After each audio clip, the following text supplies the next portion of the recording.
मेरे दोस्तों, कैसे हो सभी। आशा करता हूँ सभी अच्छे होंगे मेरे भाई और अच्छे से मन लगाकर पढ़ाई कर रहे होंगे। तो मेरे प्यारे भाइयों, आज हम इस वीडियो में प्रश्नावली 9.1 का क्लास 10th का क्वेश्चन नंबर 2 को सॉल्व करेंगे। क्या दिया है?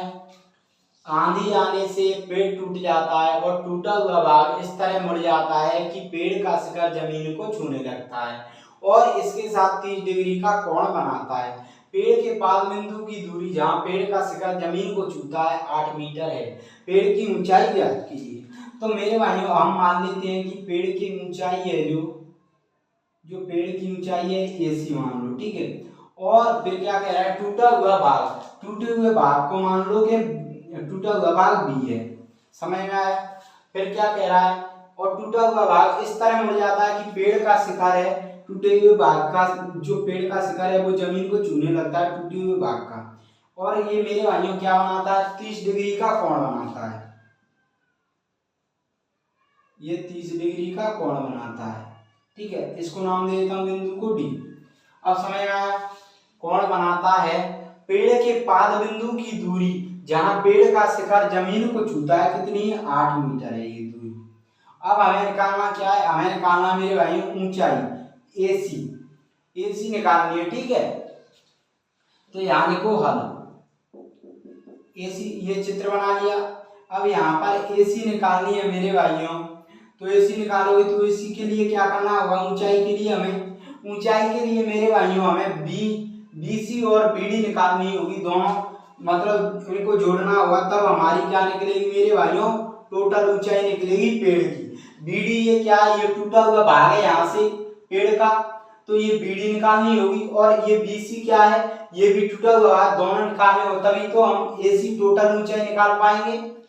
तभी तो मेरे भाइयों क्या है? हम टोटल ऊंचाई निकाल पाएंगे, क्योंकि ये BC ऊंचाई है इसकी पेड़ की, हमने मानी थी टोटल AC। और ये BD ये किस में आएगी? ये टूटा हुआ भाग है, इसलिए हम BD को जोड़ेंगे इसमें, ठीक है। ये इतना क्लियर हुआ। अब मेरे भाइयों अब क्या करोगे? अब मेरे भाइयों देख सकते हो, अब हम करेंगे इसमें दिया है जो लिख लो पहले तो CD दिया है कितना? 8 मीटर, ठीक है। और ये कोण बन रहा है BDC कितना दिया है? 30 डिग्री।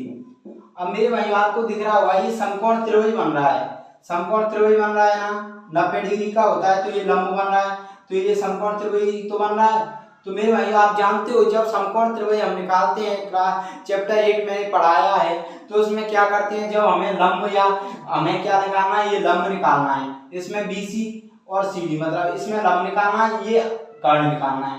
तो मेरे भाइयों जब हम निकालते थे हमें ये भुजा दी गई होती थी, तो किसका प्रयोग करते थे? हम करते थे sin थीटा इक्वल टू लंब बटे आधार cos थीटा। तो इसके लिए हम ट्रिक बनाते थे। क्या ट्रिक थी? लाल बटे कक्का, इस तरह बना, ये ट्रिक थी ना। ये मेरे भाइयों sin का मान होता था, ये cos का, ये tan का। समझ में आया? अब हम देखेंगे इनमें कि किसका मान लग सकता है। तो देखो पहले क्या निकालेंगे? BC। तो BC निकालोगे मेरे भाइयों तो इसमें किसका मान लग सकता है? BC निकालोगे तो ये वाला निकालोगे, तो इसमें लंब और आधार, तो लंब बटे आधार किसका है? tan का। तो हम tan का सूत्र लगाएंगे इसमें, ठीक है। tan थीटा इक्वल टू लंब बटे आधार। तो मेरे भाइयों tan थीटा, थीटा की वैल्यू 30, लंब क्या है? BC, आधार CD। tan 30 की वैल्यू क्या होती है? 1/√3, ठीक है। इक्वल टू BC की वैल्यू क्या है? BC तो हमें निकालना है, CD की वैल्यू 8। अब क्रॉस मल्टीप्लाई करोगे मेरे भाइयों, यहाँ पर क्रॉस मल्टीप्लाई करो तो कितना आ जाएगा? BC√3 equal to 8, BC √3 equal to 8, तो BC इक्वल टू 8/√3। BC की वैल्यू कितनी आ गई मेरे भाइयों? 8 कितनी आ गई? 8/√3, ठीक है। अब हमें क्या निकालना है? अब निकालते हैं हम क्या? BC। अब निकालते हैं हम BD। तो BD निकालोगे मेरे भाइयों तो BD के लिए अब क्या है? BD निकालो, कर्ण निकालेंगे, तो अब कर्ण और ये क्या है? आधार। तो ये वाला कौन सा है? तो ये वाला कर्ण और आधार, तो आधार बटे कर्ण, मतलब अब लगाएंगे cos वाला। तो cos थीटा इक्वल टू क्या होता है? आधार बटे कर्ण। दो वैल्यू है, एक आपको दी होगी तो आप देख लो कौन से हैं, ये सूत्र लग सकता है जो आपको ध्यान रखना होगा, ये ट्रिक ध्यान रख लो, ठीक है। तो cos थीटा, cos कोण वही लगेगा, मतलब 30 डिग्री वाला ही एंगल। तो आधार कितना है CD अपॉन कर्ण कितना है BD। तो यहां से सॉल्व करो, cos 30 की वैल्यू कितनी होती है, अंडर रूट में 3/2 इक्वल टू CD की वैल्यू कितनी होती है 8, BD की वैल्यू हमें निकालनी है। तो यहां से सॉल्व करोगे, आइए यहां से मेरे भाई सॉल्व करोगे तो क्या आएगा, BD√3 इक्वल टू 8 दूनी 16, तो BD इक्वल टू 16/√3 ये आया। अब क्या करना है, अब इन दोनों को क्या है मेरे भाइयों, AC की वैल्यू निकालनी, इन दोनों को जोड़ना है। तो आइए फिर इन दोनों को क्या है हम जोड़ते हैं। तो क्या जगह नहीं है तो थोड़ा मिटा देते हैं, तो हम क्या इधर की तरफ से मिटा लें।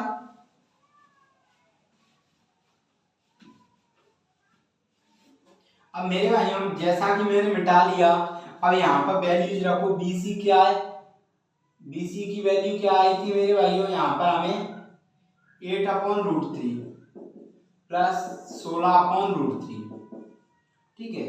तो यहाँ पर 16 8 कितने हो गए, 24/√3, यहाँ पे एलसीएम ले लिया हमने। अब मेरे भाइयों हर का परिमेय करेंगे, तो हर का परिमेय अंश और हर में, ठीक है।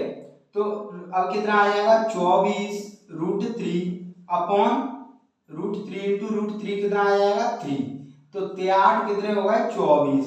तो मेरे भाइयों हमारा कितना आ गया, आंसर कितना आ जाएगा 8√3 मीटर, 8√3 मीटर। मतलब हमें निकालना था क्या, पेड़ की ऊंचाई। तो पेड़ की ऊंचाई कितनी आई है 8√3 मीटर, ये पेड़ की ऊंचाई आ गई AC की ऊंचाई, ठीक है। तो मेरे भाइयों आशा करता हूँ ये क्वेश्चन आपको अच्छे से समझ में आया होगा।